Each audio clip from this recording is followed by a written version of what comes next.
नमस्कार मित्रों, आप सभी का अपने YouTube चैनल पर स्वागत है।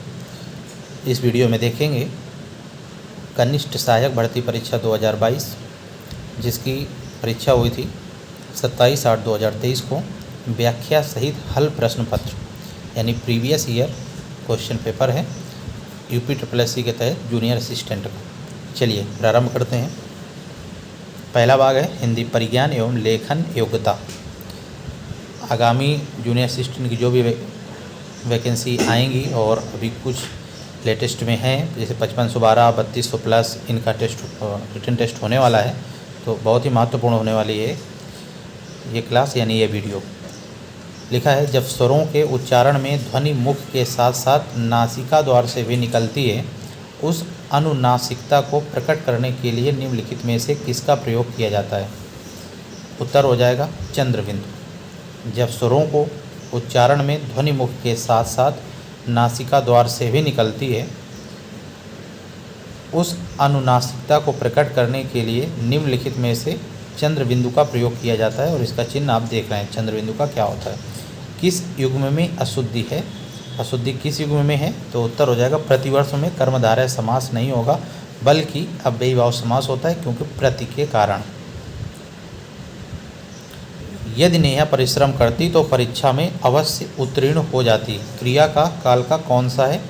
तो उत्तर हो जाएगा हेतु हेतुमत भूतकाल। यदि नेहा परिश्रम करती तो परीक्षा में अवश्य उत्तीर्ण हो जाती। हेतु हेतुमत भूतकाल हो जाएगा। निम्नलिखित में से किस अलंकार में शब्द का प्रयोग एक ही बार किया जाता है पर उसके एक से अधिक अर्थ निकलते हैं?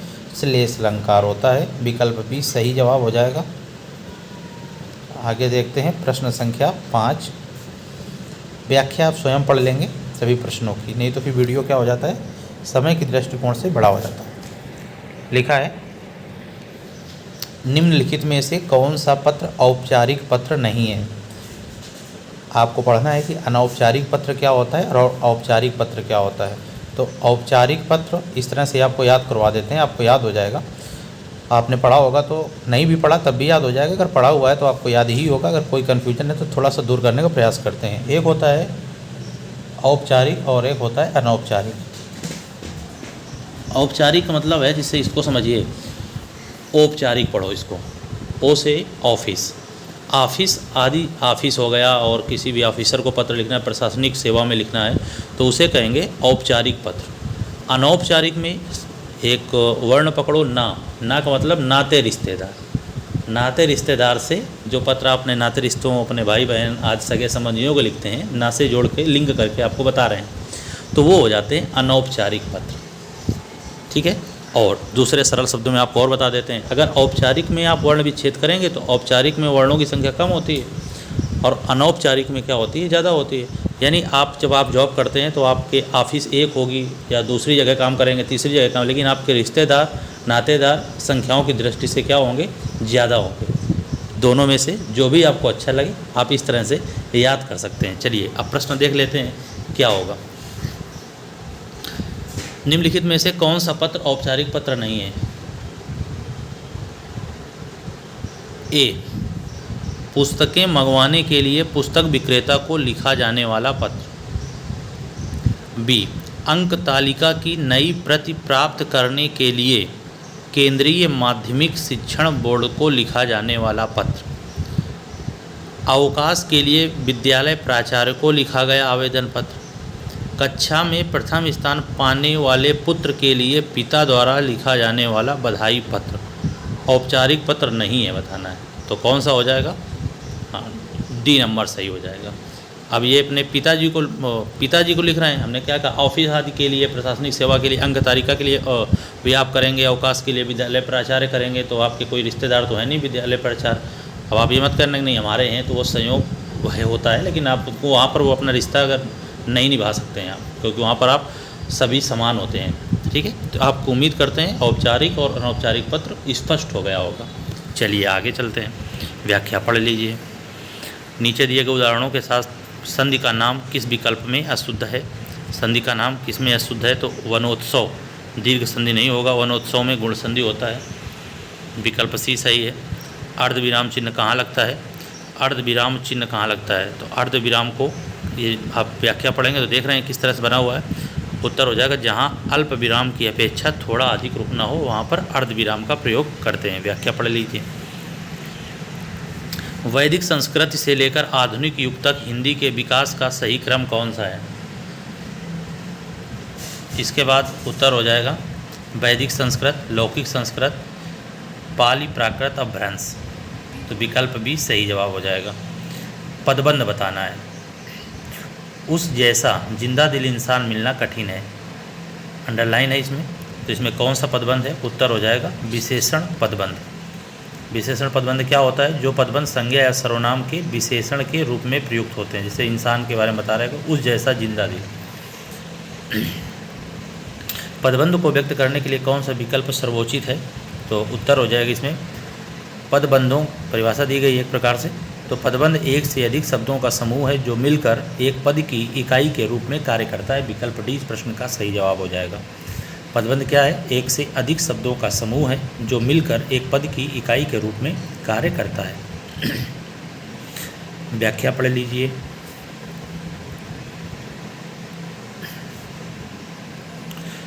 प्रश्न संख्या 11, नीचे दी गई तालिका में अशुद्ध मेल कौन सा है? तो सगोस, अगोस, अल्पप्राण, अल्पप्राण, महाप्राण। यानी ये प्रश्न देखिए, इसमें कई प्रश्न शामिल हैं और एक प्रश्न दिया गया है। यानी आपको अघोष, सघोष, अल्पप्राण, महाप्राण और उनके उच्चारण स्थान भी आपको मालूम होना चाहिए। तो इस प्रश्न को जब आप इसका उत्तर देखेंगे तो देख सकते हैं कितना बढ़िया प्रश्न बनाया गया है UPSSC आयोग के द्वारा। इस तरह से भी प्रश्न पूछा जाता है।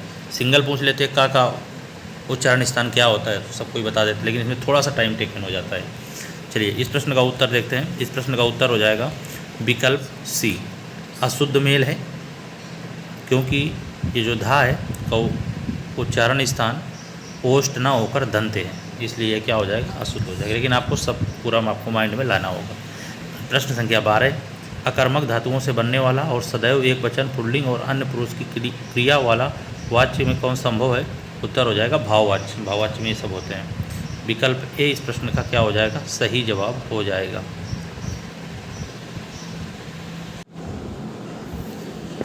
इस प्रश्न का उत्तर हो जाएगा विकल्प ए। एक बार और देख लेते हैं। अकर्मक धातुओं से बनने वाला और सदैव एक वचन, पुल्लिंग और अन्य पुरुष की क्रिया वाला वाच्य कौन सा संभव है? तो भाववाच्य संभव होता है। व्याख्या पढ़ लीजिए। प्रश्न संख्या 13, शब्दों के आदि में जुड़कर शब्दों के अर्थ में विशेषता लाने वाले शब्द क्या कहलाते हैं? उत्तर हो जाएगा उपसर्ग। शब्दों के आदि मतलब होता है शब्दों के प्रारंभ। विकल्प डी सही हो जाएगा। आज हमारी बारी है में आज कौन सा पद है? उत्तर हो जाएगा आज क्रिया विशेषण पद है। विकल्प ए सही जवाब हो जाएगा। प्रश्न संख्या 15, एक ऐसा पत्र लिखो जिसमें विद्यालय की सभी समस्याओं का उल्लेख हो। उत्तर हो जाएगा विकल्प डी विशेषण उपवाक्य। अंडरलाइन किया गया है। उपवाक्य बताना है कौन सा उपवाक्य है जिसमें विद्यालय की सभी समस्याओं का उल्लेख हो। उत्तर हो जाएगा विकल्प डी। प्रश्न संख्या 16, व्याख्या पढ़ लीजिए। भवन और भुवन का अर्थ कौन सा क्या होता है? तो आप भवन का तो अर्थ जानते ही हैं। भवन का अर्थ होता है महल, जबकि भुवन का अर्थ होता है जगत। तो महल और जगत जिस विकल्प में होगा सही हो जाएगा विकल्प सी। किस युग्म का विलोम रूप शुद्ध नहीं है? तो संधि का विलोम रूप समास होता है क्या? संधि का विलोम क्या समास होता है क्या? नहीं, संधि का विलोम विग्रह होता है, और अगर नहीं है तो विच्छेद भी हो जाएगा।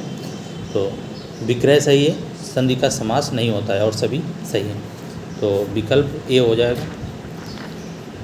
प्रश्न संख्या 18 प्रश्न दिया गया है। निम्नलिखित में से किस विकल्प में सभी शब्द पर्यायवाची हैं?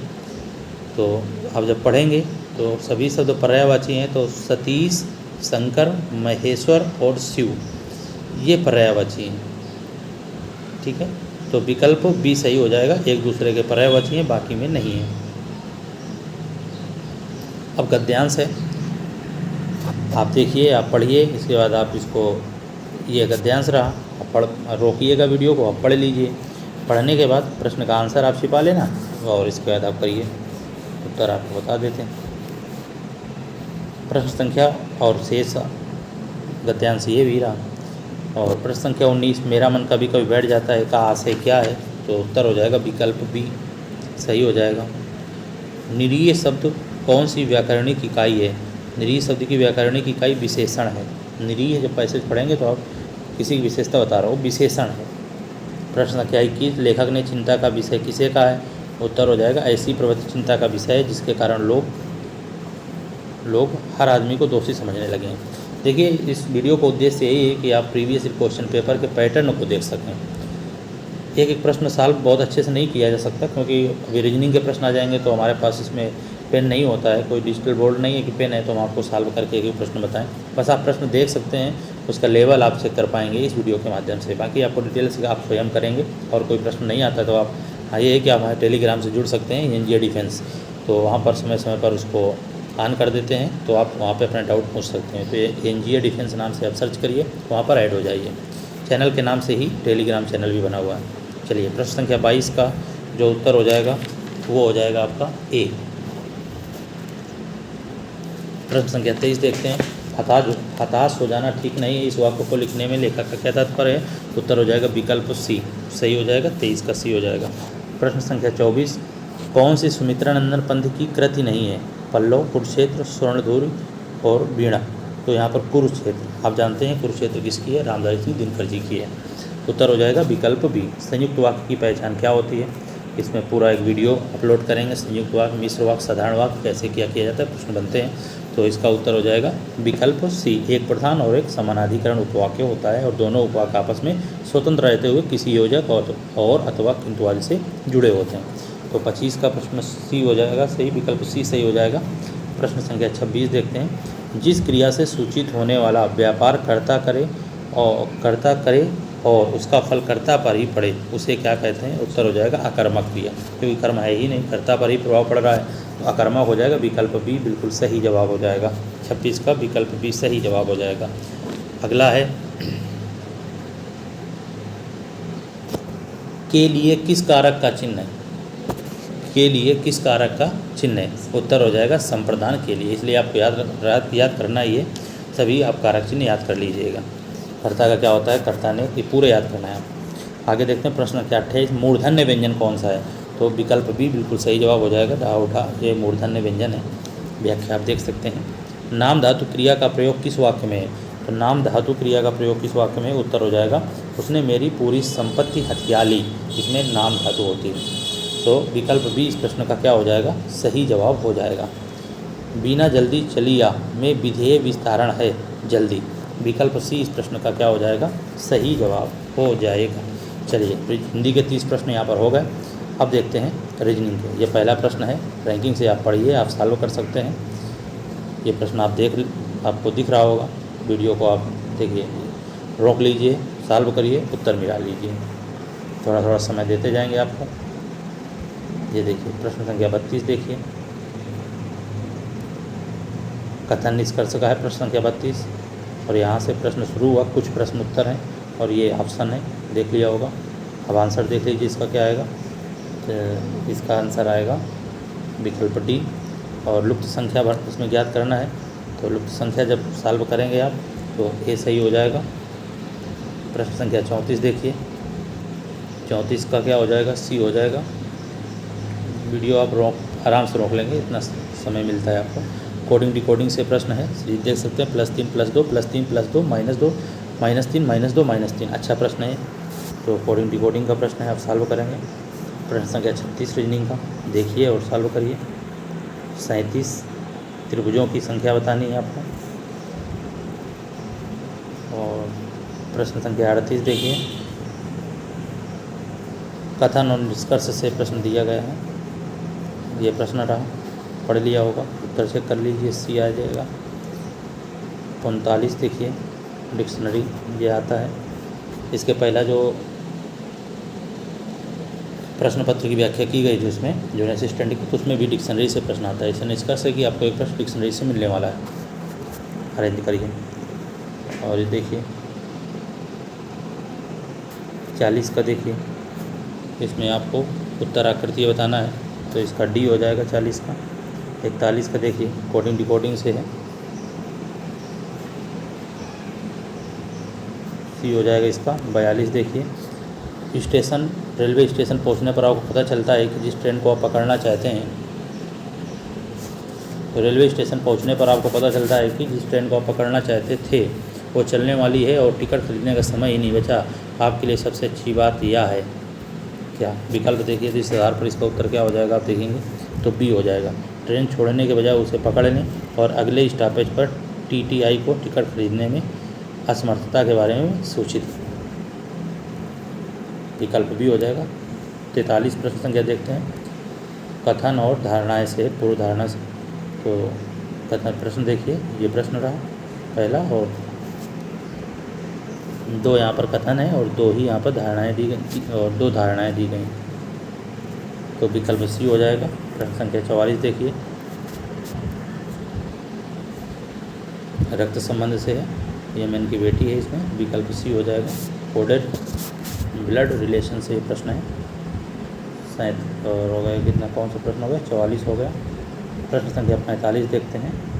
ये देखिए सिटिंग अरेंजमेंट से है प्रश्न, देखिए सॉल्व कर सकते हैं।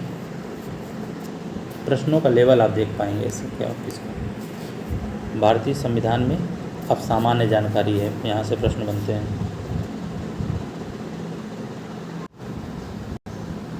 भारतीय संविधान में किस याचिका का अर्थ सूचित होना या प्रमाणित होना होता है? उत्प्रेषण।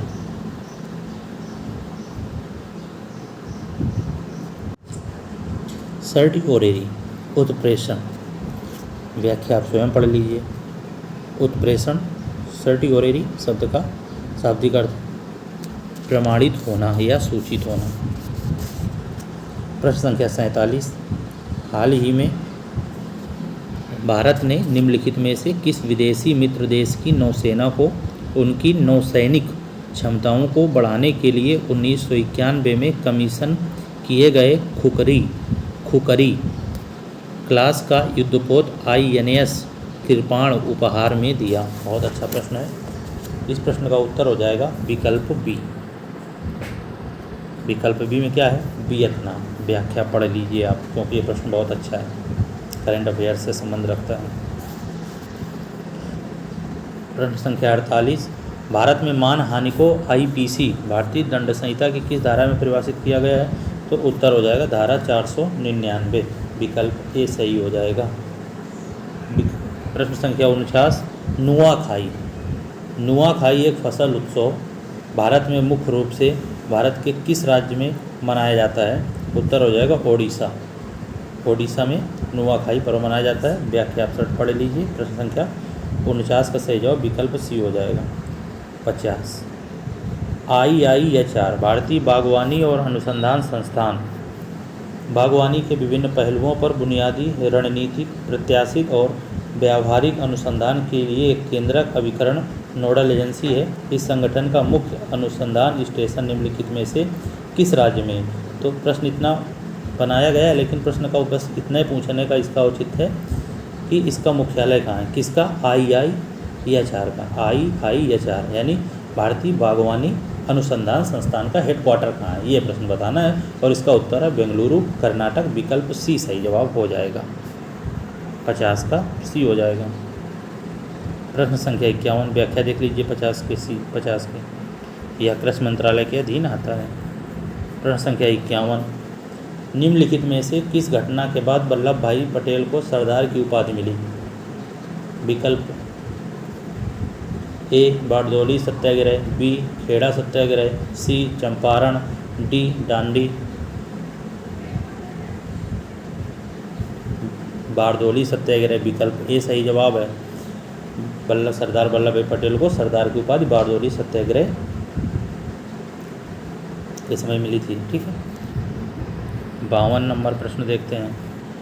निम्नलिखित भारतीय रेलवे मार्गों में से किसको ब्रिटिश काल के दौरान क्राउन ज्वेल माना जाता था? और इसमें दुनिया का सबसे ऊंचा मल्टी आर्च गैलरी ब्रिज भी शामिल है। बहुत अच्छा प्रश्न है। विकल्प डी हो जाएगा, कालका शिमला रेलवे। व्याख्या पढ़ लीजिए। क्राउन ज्वेल माना जाता था, ये व्याख्या रही प्रश्न की। प्रश्न संख्या 53 देखिए, बहुत अच्छा प्रश्न है। प्रश्न संख्या 53, विष्णु शर्मा द्वारा लिखी गई प्रसिद्ध पुस्तक पंचतंत्र, जिसमें पशु दंत कथाएँ और कहानियाँ शामिल हैं, मुख्य रूप से मौखिक परंपराओं से संबंधित है, जो मूल रूप से निम्नलिखित किस भाषा में लिखी गई है? तो विष्णु शर्मा की प्रसिद्ध पुस्तक पंचतंत्र संस्कृत भाषा में लिखी गई। बहुत महत्वपूर्ण पुस्तक है। सबसे पहले तो कई बार ये पूछा जा चुका है इसमें कि पंचतंत्र रचना के रचनाकार कौन है, तो पंचतंत्र के विष्णु शर्मा है। और अब इसमें प्रश्न ये बन गया कि इस भाषा में है तो पंचतंत्र को आप संस्कृत ले सकते हैं। ठीक, कैसे याद करेंगे? तंत्र त्रार है तो ऐसे ही शब्द ज़्यादातर तत्सम में प्रयोग होते हैं। तत्सम का मतलब होता है तत् प्लस सम, उसके समान अर्थात संस्कृत के समान। आप लिंक करके याद करेंगे, कभी आपको भूलेगा नहीं। प्रश्न संख्या 54 देखते हैं। भारत में स्थित उस पर्वतीय चोटी का नाम बताएं जिसे महान वर्ग के 5 खजाने के रूप में जाना जाता है। 5 खजाने कौन कौन से? सोना, चांदी, रत्न, अनाज और भगवान की पवित्र पुस्तकों का प्रतिनिधित्व करते हैं। उस चोटी का नाम बताना है और इसका उत्तर है कंचनजंगा। बहुत ही बढ़िया प्रश्न है। भारत में पर्वतीय चोटी है जिसमें महान बर्फ के 5 खजाने के रूप में जाना जाता है और वो है कंचनजंगा। कहाँ पर है? देखिए, भारत नेपाल सीमा पर कंचनजंगा पर्वत 8586 यानी 8586, 8586 याद हो जाएगा तो अच्छे से याद हो जाता है, भूलेगा नहीं। 86 मीटर ऊंचा पर्वत है। यह सोना, चांदी, मोती, अनाज और पवित्र पुस्तकों का भंडार है, जिसके कारण इसे बर्फ़ के 5 खजाने वाला पर्वत कहा जाता है। प्रश्न संख्या 55 मिलान करना है। मैगोड, नोह कलिकाई, कल्लार, मीन मुट्टी, थलैया। देखिए, इस प्रश्न का सही जवाब हो जाएगा सी, विकल्प सी इस प्रश्न का सही जवाब हो जाएगा। आपको बता दें, मैगोड कर्नाटक राज्य में, नोह कलिकाई मेघालय, कल्लार मीन मुट्टी केरल और थलैयार तमिलनाडु। ये जटिल प्रश्नों में से कहा जा सकता है जूनियर असिस्टेंट के लेवल से। तो विकल्प सी हो गया। ये व्याख्या है इस प्रश्न की। 56 प्रश्न संख्या देखते हैं। वर्ष 1982 में नई दिल्ली में आयोजित किस खेल कार्यक्रम के शुभंकर के रूप में अप्पू एक हाथी का उपयोग किया गया था? 1982 से प्रश्न आया हुआ है। विकल्प हो जाएगा एशियाई खेल में अप्पू, जो कि एक हाथी का प्रयोग किया गया था। व्याख्या देख लीजिए। प्रश्न संख्या 57 बहुत अच्छा प्रश्न है। भारत का राष्ट्रीय कैलेंडर शक संवत पर आधारित है, जिसका पहला महीना खालिस्तान है और आधिकारिक उद्देश्यों के लिए ग्रेगोरियन कैलेंडर के साथ 22 मार्च 1957 से 365 दिनों का एक सामान्य वर्ष अपनाया गया था। विकल्प ए पौष, विकल्प बी कार्तिक, विकल्प सी चैत्र, विकल्प डी आषाढ़। प्रश्न का सही जवाब हो जाएगा चैत्र। देखिए कितना जटिल प्रश्न बनाया गया भाषा की दृष्टिकोण से, लेकिन पूछने का क्या था कि जो शक सम्मत कैलेंडर उसका पहला महीना कौन सा होता है? चैत्र। इस तरह से चैत्र होता है, जिसकी शुरुआत शक सम्मत की शुरुआत 78 ईस्वी में कनिष्क ने की थी। व्याख्या पढ़िए, अच्छा प्रश्न है। 22 मार्च 1957 को आधिकारिक रूप से अपनाया गया था। अगला प्रश्न फिर बहुत अच्छा प्रश्न है। फिरोज शाह कोटला किला 1354 में सुल्तान फिरोज शाह तुगलक ने बनवाया था। यह किला किस नदी के तट पर है? सबसे पहले ये मालूम होना चाहिए कि ये आपको अगर ये मालूम है कि फिरोज शाह कोटला किला कहाँ है तो उत्तर आपका हो जाएगा। और इसका उत्तर है कि फिरोज शाह कोटला किला तथा मैदान दिल्ली में तुगलक वंशीय सुल्तान फिरोज शाह तुगलक ने यमुना नदी के किनारे बनवाया था। क्योंकि दिल्ली किस नदी के किनारे है? तो यमुना नदी के किनारे है, इसलिए इस प्रश्न का उत्तर हो जाएगा विकल्प डी। अगला प्रश्न देखिए। राज्य और उसके राज्य पक्षी के संबंध में सही जोड़े का पता लगाएं। देखिए राज्यों और राज्य के पक्षी यहाँ से प्रश्न बने। देखिए महाराष्ट्र का होता है पीले पैरों वाला हरा कबूतर यानी हरियर लिखा हुआ है। विकल्प ए कौन सा जोड़ा सही है पता लगाना है, तो विकल्प ए सही है, बिल्कुल सही है। महाराष्ट्र का होता है पीले पैरों वाला हरा कबूतर यानी इसको हरियल बोलते हैं। सिक्किम का है ब्लड फीजेंट और गुजरात का ग्रेटर फ्लेमिंगो बड़ा राजहंस और राजस्थान ग्रेट इंडियन बस्टर्ड सोन चिरैया। ठीक, तो महाराष्ट्र का याद होना चाहिए हरियल होता है, सही है। थोड़ा सा लेवल इसका हार्ड है कह सकते हैं आप।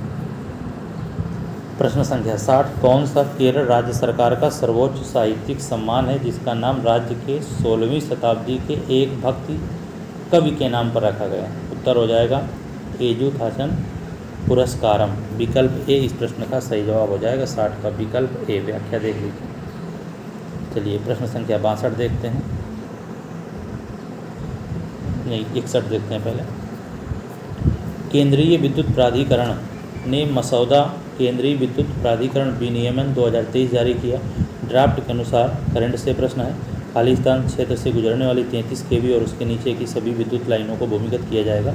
विकल्प बी सही हो जाएगा। सोन चिरैया यानी ग्रेट इंडियन बस्टर्ड, जो कि ग्रेट इंडियन बस्टर्ड कहाँ का है? पक्षी तो राजस्थान का सोन चिरैया, तो विकल्प बी सही हो जाएगा।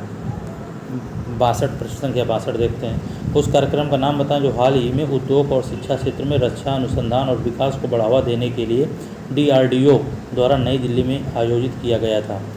उत्तर हो जाएगा अनुसंधान चिंतन शिविर। अनुसंधान चिंतन शिविर विकल्प सी। ये करंट से प्रश्न है। 63 प्रश्न संख्या देखते हैं। कोसा सिल्क जो एक भारतीय रेशम कीट एंथेरिया माइलिटा के कोया से प्राप्त होता है, निम्नलिखित में से किस राज्य से संबंधित है? आपको बताना कोसा सिल्क किस राज्य से संबंधित है, सीधा सा प्रश्न ये है। इस प्रश्न का सही उत्तर हो जाएगा छत्तीसगढ़। व्याख्या आप स्वयं पढ़ेंगे, कोसा रेशम के बारे में पढ़ लीजिए आप, छत्तीसगढ़ का है। अगला प्रश्न है, सूर्य का प्रकाश जो ऊर्जा का प्राथमिक स्रोत है, निम्नलिखित में से किस सेल का उपयोग करके बिजली में परिवर्तित किया जाता है? ए गैल्वेनिक सेल, प्राथमिक cell, photovoltaic cell, electrolytic cell. उत्तर हो जाएगा फोटोवोल्टिक सेल। विकल्प सी सही जवाब हो जाएगा। बिजली में परिवर्तन किया जाता है सूर्य प्रकाश का, फोटोवोल्टिक सेल का प्रयोग किया जाता है। फोटोवोल्टिक सेल सौर प्रकाश को विद्युत में परिवर्तित करता है। सौर प्रकाश को विद्युत में परिवर्तित करता है। यह सिलिकॉन या अन्य सामग्रियों से बना अर्धचालक होता है जो सूर्य के प्रकाश के संपर्क में आने पर विद्युत ऊर्जा उत्पन्न करता है। प्रश्न संख्या 65, निम्नलिखित में से कौन हाल ही में, ये करंट का प्रश्न है, तलवारबाजी चैंपियनशिप पदक में कांस्य पदक जीतने वाले भारतीय बने? विकल्प ए भवानी देवी। व्याख्या आप पढ़ सकते हैं। आगे देखते हैं,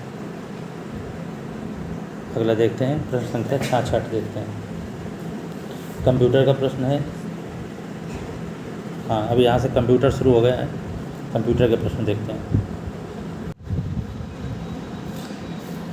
यदि पावर पॉइंट प्रेजेंटेशन में संवेदनशील या गोपनीय डेटा है तो आप फाइल को एन्क्रिप्ट कर सकते हैं और इसे खाली स्थान से सुरक्षित कर सकते हैं।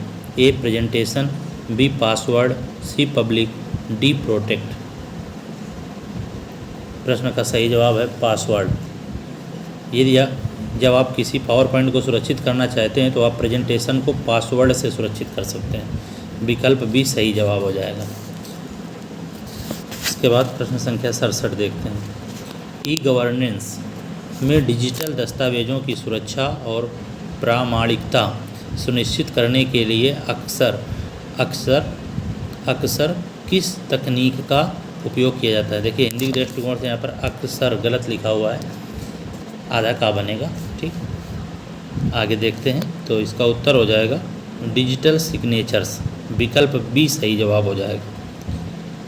डिजिटल सिग्नेचर सब होते हैं, आपने भी देखा होगा, कई डॉक्यूमेंट देखते हो। डिजिटल सिग्नेचर एक इलेक्ट्रॉनिक प्रक्रिया है जिसका उपयोग डिजिटल दस्तावेज, ईमेल, संदेश या लेन देन को सत्यापित और मान्य करने के लिए किया जाता है। ई गवर्नेंस में डिजिटल दस्तावेजों की सुरक्षा और प्रामाणिकता सुनिश्चित करने के लिए भी इस तकनीक का उपयोग किया जाता है। अगला प्रश्न देखते हैं। ईमेल के भाग यूजर नेम और डोमेन नेम किस चिन्ह द्वारा अलग किए जाते हैं? ए नंबर, ये एंड का सिंबल बना हुआ है, बी हैशटैग का बना हुआ है, सी डॉलर बना हुआ है, डी @ बना हुआ है। बिल्कुल सही जवाब विकल्प डी @ ईमेल एड्रेस में यूजर नेम तथा डोमेन नेम को अलग करने के लिए @ चिन्ह का उपयोग किया जाता है। प्रश्न संख्या 69 देखते हैं। एक कंप्यूटर के CPU में लाखों बहुत छोटे स्विच होते हैं। CPU में लाखों बहुत छोटे स्विच होते हैं जिन्हें कहा जाता है? विकल्प ए ट्रांजिस्टर्स, बी बिट्स, सी रजिस्टर्स, डी बाइट्स। विकल्प सही होगा ए। कंप्यूटर के सीपीयू में लाखों बहुत छोटे स्विच होते हैं जिन्हें ट्रांजिस्टर कहा जाता है। यह एक प्रकार का इलेक्ट्रॉनिक डिवाइस होता है जो विद्युत चालकता को नियंत्रित करने के लिए उपयोग किया जाता है। अगला प्रश्न है प्रश्न संख्या 70। के मीन्स एल्गोरिथम एक खाली स्थान एल्गोरिथम है। क्या है? उत्तर हो जाएगा अनसुपरवाइज्ड लर्निंग। विकल्प डी सही हो जाएगा। व्याख्या आप स्वयं पढ़ लीजिए, फिर भी थोड़ा सा पढ़ के बता देते हैं। के मीन्स एक आपसी समूह में डेटा को वर्गीकृत करने के लिए एक मशीन लर्निंग एल्गोरिथम है जिसमें डेटा को कुछ समूहों में विभाजित किया जाता है। यह एक अनसुपरवाइज्ड एल्गोरिथम होता है जिसमें हमें पूर्वानुमानित वर्गीकरण की आवश्यकता नहीं होती है। ये डेटा पॉइंट्स की विशिष्ट गुणवत्ता मापों का उपयोग करके उन्हें कुछ समूहों में विभाजित करता है जिसमें प्रत्येक समूह का एक केंद्रीय बिंदु होता है। प्रश्न संख्या 71। माइक्रोसॉफ्ट वर्ड जैसे वर्ड प्रोसेसिंग सॉफ्टवेयर की कौन सी विशेषता दस्तावेज शीर्षकों के आधार पर अंतर्वस्तु मतलब कंटेंट की तालिका बनाने में सक्षम बनाती है? माइक्रोसॉफ्ट वर्ड जैसे वर्ड प्रोसेसिंग सॉफ्टवेयर की कौन सी विशेषता दस्तावेज शीर्षकों के आधार पर कंटेंट की तालिका बनाने में सक्षम बनाती है? A spelling and grammar check, B hyperlinks, C mail merge, D styles. बिल्कुल सही जवाब स्टाइल्स के माध्यम से आप कंटेंट बना सकते हैं। विकल्प डी माइक्रोसॉफ्ट वर्ड जैसे प्रोसेसिंग सॉफ्टवेयर में एक विशेषता स्टाइल होती है जो डॉक्यूमेंट्स के शीर्षकों के आधार पर सामग्री की तालिका बनाने में सक्षम बनाती है। 72 प्रश्न संख्या 72। पहले यांत्रिक कैलकुलेटर को क्या कहा जाता था? The first mechanical calculator was called Galileo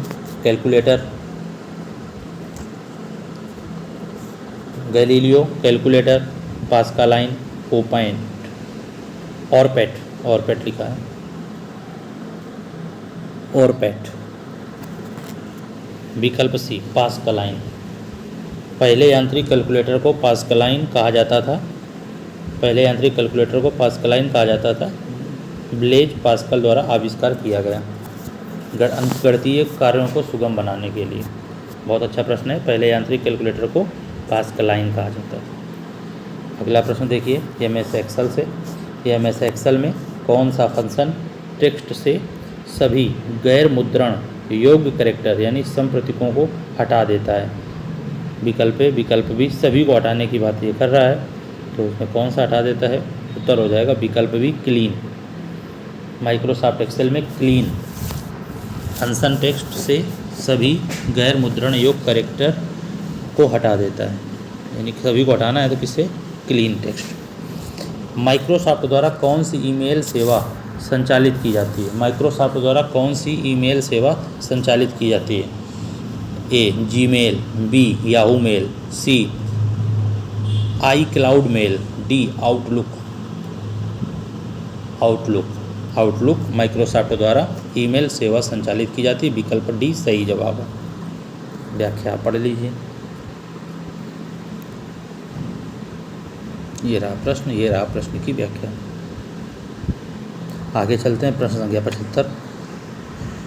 cyber सुरक्षा हमले के लिए क्या शब्द हैं जो बड़े पैमाने पर अटैक नेटवर्क बनाने के लिए एक साथ कई परस्पर जुड़े उपकरणों को लक्षित करता है? उत्तर हो जाएगा बोटनेट अटैक। विकल्प डी इस प्रश्न का सही जवाब हो जाएगा। व्याख्या पढ़ लीजिए आप। प्रश्न संख्या 76। आईओटी उपकरणों में वायरलेस संचार के लिए आमतौर पर किस तकनीक का उपयोग किया जाता है? A fibre optic, B Bluetooth, C USB, D Ethernet.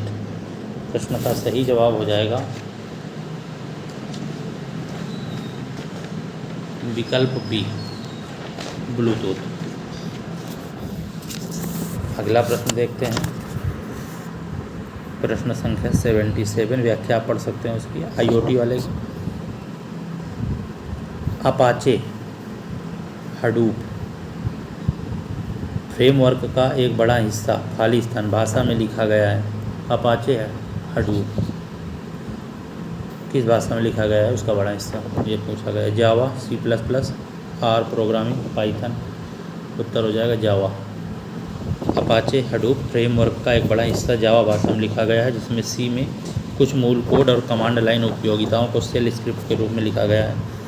प्रश्न संख्या 78, AI एप्लीकेशन को लागू करने के लिए दी गई भाषाओं में कौन सी भाषा आमतौर पर उपयोग नहीं की जाती है? पाइथन, लिस्प, पर्ल, प्रोलॉग, उत्तर हो जाएगा पर्ल, PERL भाषा का प्रयोग नहीं किया जाता किसमें? AI एप्लीकेशन को लागू करने में। व्याख्या पढ़ लीजिए आप। यहाँ से एक बात और जानने को मिलती है कि LISP क्या है? लैंग्वेज है। और प्रोलॉग क्या है? लैंग्वेज है। पाइथन क्या है? लैंग्वेज है। सोशल मीडिया में हैशटैग का प्राथमिक उद्देश्य क्या है? सोशल मीडिया में हैशटैग का प्राथमिक उद्देश्य क्या है? एक किसी पोस्ट के लेखक की पहचान करने के लिए भी, आसान खोज के लिए कीवर्ड या विषयों को चिह्नित करना, पोस्ट को उनकी भावना के आधार पर वर्गीकृत करना, किसी पोस्ट में व्यंग्य या विडंबना दर्शाने के लिए। विकल्प बी इसका सही जवाब हो जाएगा, बिल्कुल सही। हैशटैग लगाया जाता है, आपने यूट्यूब में देखा होगा हैशटैग लगे होते हैं, मतलब जो लोग वीडियो अपलोड करते हैं हैशटैग लगा देते हैं। उसका उद्देश्य यही होता है कि जो कोई कुछ मतलब आप सोचते हैं कि हमें UPSSC के प्रीवियस ईयर क्वेश्चन पेपर मिल जाए तो हैशटैग लगे होंगे तो आप जल्दी से उनको खोज पाएंगे। आसान खोज के लिए कीवर्ड या विषयों को चिन्हित करना। अभी हम भी हैशटैग लगा डिस्क्रिप्शन में लिख देंगे UPSSC junior assistant previous year question, तो आपको मिल जाएगा। अगला प्रश्न है, व्याख्या पढ़ लीजिए आप। वर्ल्ड वाइड वेब के आविष्कारक हैं? ये तो बहुत सामान्य प्रश्न है, आपको भी आता होगा। टिम बर्नर्स-ली, विकल्प ए सही जवाब हो जाएगा। और ये कंप्यूटर के प्रश्न थे। अब बचे 20 प्रश्न किसके? यूपी विशेषांक के, उनको भी देख लेते हैं। देवगढ़ में स्थित गुप्त काल का दशावतार मंदिर जो भगवान विष्णु को समर्पित है, अपनी वास्तुकला की शैली के कारण उत्तर भारत में सबसे प्राचीन खाली स्थान है, तो उत्तर हो जाएगा पंचायतन मंदिर है। तो व्याख्या आप पढ़ सकते हैं इसकी, फिर भी आपको बता देते हैं। उत्तर प्रदेश के ललितपुर जिले के देवगढ़ में स्थित है दशावतार मंदिर। पहले तो ये प्रश्न पूछा जाता था कि दशावतार मंदिर उत्तर प्रदेश के किस जिले में? तो ललितपुर जिले के देवगढ़ में स्थित है। भारत में उत्तर भारत में स्थित सबसे प्राचीन पंचायतन मंदिर निर्माण शैली से निर्मित है। पंचायतन शैली से निर्मित, भगवान विष्णु को समर्पित है, गुप्त काल में निर्मित है। शेष बातें आप पढ़ लीजिए। अगला प्रश्न है, निम्नलिखित में से किस जानवर की रक्षा के लिए हस्तिनापुर वन्य जीव अभयारण्य की स्थापना वर्ष 1986 में की गई? तो ये प्रश्न विवादित है, आयोग ने इस प्रश्न का उत्तर विकल्प डी माना है। ठीक है, तो पूरी व्याख्या पढ़ेंगे, आप छोड़ देंगे इस प्रश्न को। स्टार लगा हुआ है, आगे देख लेते हैं। प्रश्न संख्या 83, फतेहपुर सीकरी को पहले फतहाबाद के नाम से जाना जाता था। यहाँ फतेह शब्द का अर्थ जीत है। यह शब्द निम्नलिखित में से किस भाषा से लिया गया है? संस्कृत, फारसी, प्राकृत, उर्दू। फारसी। फतेह शब्द याद कर लीजिए, फा से फतेह, फा से फारसी। फा से फतेह, आदमी सब लोग कहते हैं ना फतेह कर लिया, जीत लिया, तो फा से फतेह, फा से फारसी, याद हो जाएगा। व्याख्या पढ़ लीजिए। लेखक और उनकी कृतियों में कौन सा जोड़ा गलत है? तो यहाँ पर विकल्प ए गलत है, क्योंकि अष्टसूर जो रचना है वो सूरदास जी की नहीं है। ठीक है, और सभी सही लिखे हुए हैं। सूरदास जी की रचनाएं से आप पढ़ सकते हैं, सूर सागर, सूर सारावली, साहित्य लहरी।